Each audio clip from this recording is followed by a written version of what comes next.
nakabalik na yung Aerox version 3 natin from our Cebu trip, mga sir. At may papakita ko sa inyo.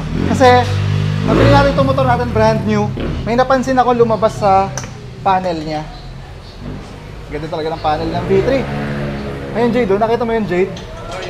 Ano yun? Parang katala, no? Pang wrench.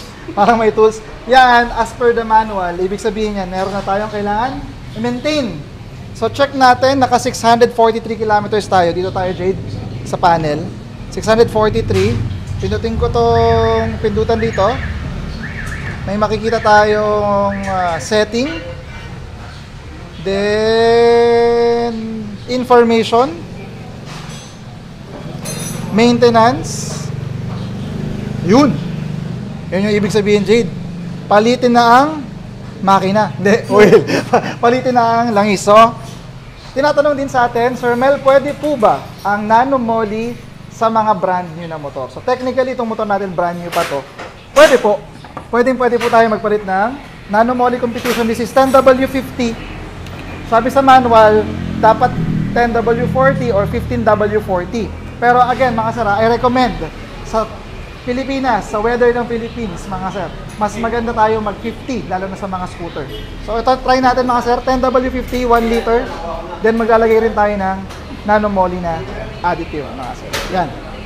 Tara! Change oil tayo! Change oil! Change oil! Boom!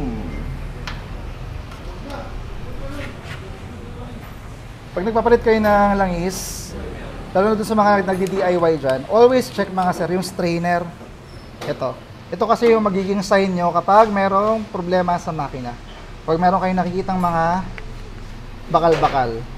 Actually, meron siya eh. Pero syempre, break-in kasi yung motor natin, kaya meron talaga.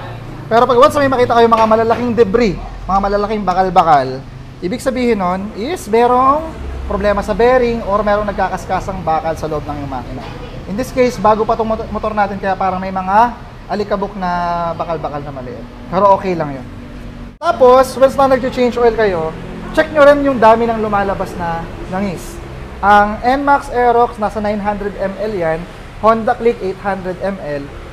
Check nyo kasi baka mamaya lumalabas na langis sa inyo, gatansan na lang, oh. O kaya sinlaki ng dami ng kape. So, ang reason kung bakit tayo nagbabawas ng langis, late change oil.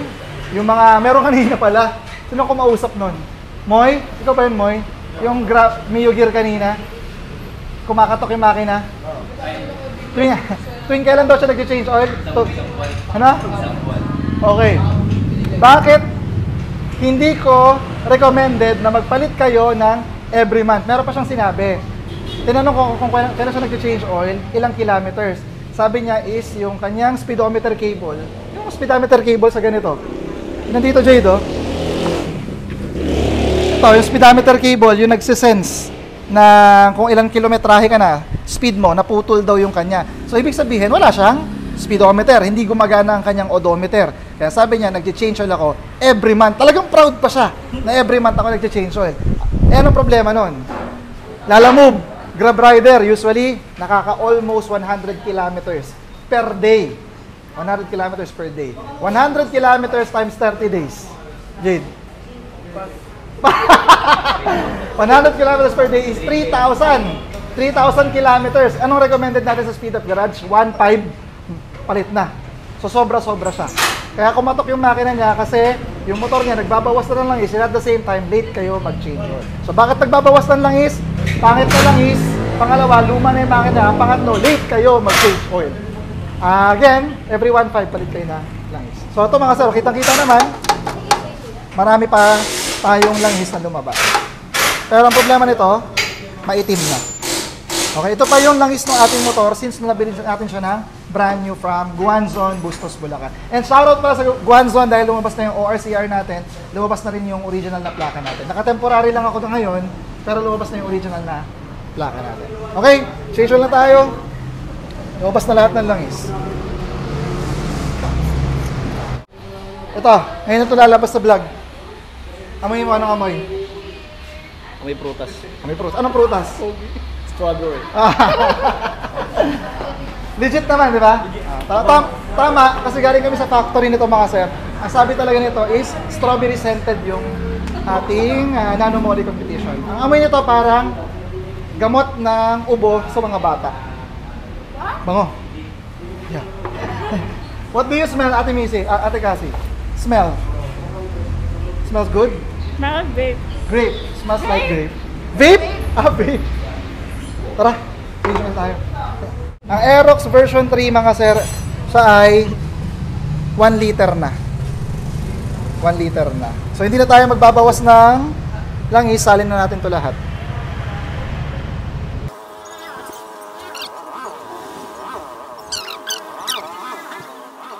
And salin na natin si nano-moly. May mga nagtatanong rin pala, Sir Mel, hindi ba sosobra yung langis to pag nagdagdag ako ng nano-moly? This is just 60 ml lang naman. Hindi to isusuka ng makina nyo. Pero kung kayo po ay maselan talaga, kung ang motor nyo like Honda Beat, 650 ml lang, pagsukat kayo ng perfect na perfect talaga. Magbawas kayo ng langis nyo para dito, lagay nyo sa sukatan, tapos saka kayo magdagdag ng nano-moly. Pero kami rito sa Speed Up Garage, nilalagay namin yung tamang langis, ito, dinadagdag lang talaga namin siya.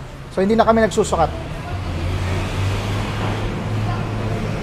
So, ang total capacity na nilagay natin is 1,060 ml.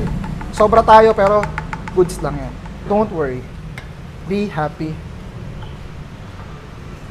Paano mag-reset nung maintenance? Para to sa mga version 3. Pindot yung gitna.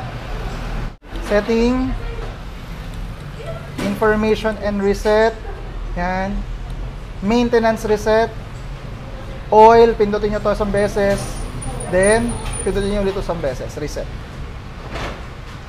Next trip, 3,000 daw. Ibig sabihin mga sara, by kasa, 500 ako nag-change oil, ang susunod na change oil, 3,000. As per default huwag nyo susundin yan. Hindi siya applicable sa klima ng Pilipinas. Promise. Okay? Gusto gawin niyo sa motor niyo, kayo bahala. Nandito naman yung Speed Up Garage pag kumatok po yung makina niyo. So naayos na natin yung oil. Dapat ito ring periodic maintenance, dapat i-reset din natin siya. Reset. Okay. Wala na. So wala na yung icon natin sa ibabaw. Patay, open. So that's it. Nasagot natin yung tanong. Pwede ba yung nano-moly sa mga brand new ng motor? Yes. And tuwing kailan nag-change oil?